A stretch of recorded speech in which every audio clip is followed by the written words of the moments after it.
कबीरा ते नर अंध है, गुरु को कहते और हरि रूठे गुरु ठौर है, गुरु रूठे नहीं ठौर। आज मैं परम पूज्य स्वामी श्री विवेकानंद शिष्य परमहंस स्वामी श्री रामकृष्ण के जन्म दिवस के अवसर पर कुछ कहना चाहूँगा। ऐसे गुरु शिष्य का उदाहरण मेरे गुरुदेव भगवान परम पूज्य स्वामी श्री अर्गानंद जी महाराज एवं उनके गुरु परम पूज्य परमानंद जी महाराज से समझा जा सकता है। यहाँ मैं स्वामी विवेकानंद के विषय में बात कर रहा हूँ, इसलिए बात दूसरे दिशा में न जाए। ध्यान रखना है। कहीं गुरु महान होते हैं तो कहीं शिष्य महान होते हैं तो कहीं गुरु, कहीं दोनों महान होते हैं तो कहीं दोनों में से कोई महान नहीं होते। किंतु यहाँ स्वामी विवेकानंद एवं परमहंस श्री रामकृष्ण दोनों ही महान हैं। श्री रामकृष्ण बोलते कम थे, उन्हें स्वामी विवेकानंद के रूप में ऐसा शिष्य मिला जिसने पूरी दुनिया में अपने गुरु की बात पहुंचाई। स्वामी विवेकानंद दुनिया में बहुत कम समय ही रहे।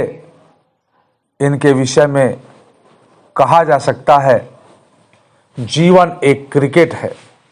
सृष्टि के स्टेडियम में धरती के विराट पिच पर समय बॉलिंग कर रहा है।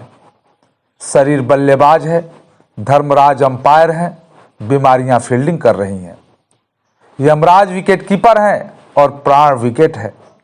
इस डे नाइट के मैच में हमें रचनात्मकता के जलवे दिखाना है। सांसों के सीमित ओवर में सर्जन के रन बनाने हैं। गिल्लियां उड़ने का अर्थ है सांस का टूट जाना। LBW माने हार्ट अटैक, दुर्घटना में मरना, रन आउट होना है। सीमा पर शहीद होना कैच आउट कहलाता है। आत्मघात का मतलब हिट विकेट हो जाना है। हत्या का अर्थ स्टंप आउट होना है। हालांकि कुछ आक्रामक खिलाड़ी जल्दी पैवेलियन लौट जाते हैं, पर पारी ऐसी खेलते हैं कि कीर्तिमान बना जाते हैं। सबका अपना अपना रन रेट है। जीवन एक क्रिकेट है।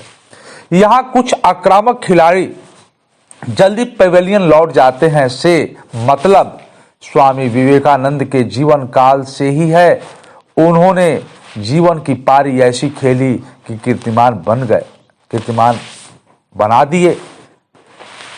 उन्होंने अपने जीवन का स्ट्राइक रेट इस कदर मजबूत किया कि आज तक हर कम समय तक जीवित रहने वालों में और अधिक से अधिक अपने जीवन का मकसद पूरा करने वालों में आपका नाम लिया जाता है।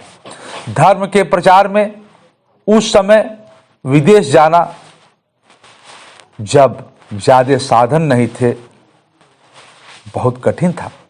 अमेरिका के शहर शिकागो में उनके वक्तव्य एवं शुरुआत my American brothers and sisters यानी मेरे अमेरिकी भाइयों एवं बहनों से करना अद्भुत था।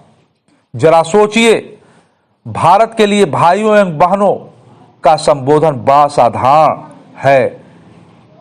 यहाँ सब नेता कहते हैं, लेकिन उस समय एवं वहां के लिए यह संबोधन ही असाधारण था।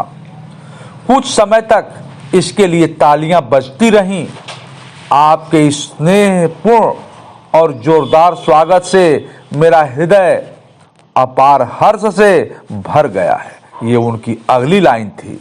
आगे उन्होंने कहा, मैं आपको दुनिया के सबसे पौराणिक हिंदुओं के तरफ से धन्यवाद देता हूं।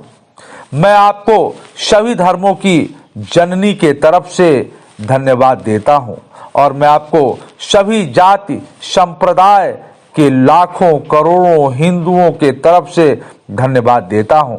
मेरा धन्यवाद उन वक्ताओं के लिए भी जिन्होंने इस मंच से ये कहा कि सहनशीलता का विचार सुदूर पूरब से फैला है।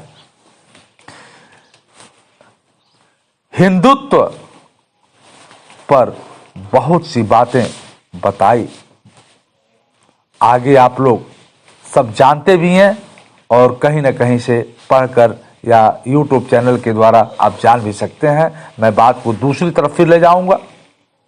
उनकी एक वक्तव्य है, उन्होंने कहा है एक बार या पुस्तकों में मिलता है, उठो जागो और तब तक न रुको जब तक लक्ष्य प्राप्त न हो जाए। आपने अल्प जीवन काल में ही भारत और पूरे विश्व में हिंदुत्व का छाप छोड़ दिया था। सज्जनों, गंगोत्री से गंगा सागर की यात्रा तो मुर्दे भी कर लिया करते हैं, किंतु भुजाओं की ताकत तो तब पता चलती है जब गंगा सागर से गंगोत्री की यात्रा की जाए। तो स्वामी विवेकानंद उन्हीं में से थे जिन्होंने भुजाओं की ताकत, अपनी क्षमता अल्प समय में ही दर्शाया दुनिया को। हम महापुरुषों को खूब मानते हैं, उनका जन्मदिन भी मनाते हैं, लेकिन उन्होंने जो कहा, उनकी कही हुई बातों को नहीं मानते, यानी उनके अनुरूप नहीं चलते। यह समाज में मुख्य कमजोरी कही जा सकती है। हम तो ये भी कहेंगे, कहीं गुरु के वजह से शिष्य जाना जाता है तो कहीं शिष्य के वजह से गुरु पहचाना जाता है। यहां तो गुरु और शिष्य दोनों ही महान थे। महान संत अपने गुरु के महान शिष्य के चरणों में कोटि कोटि नमन करते हुए अपनी बातों को मैं यहीं पे रोकता हूं। अंत में ओम श्री सद्गुरुवे नमः।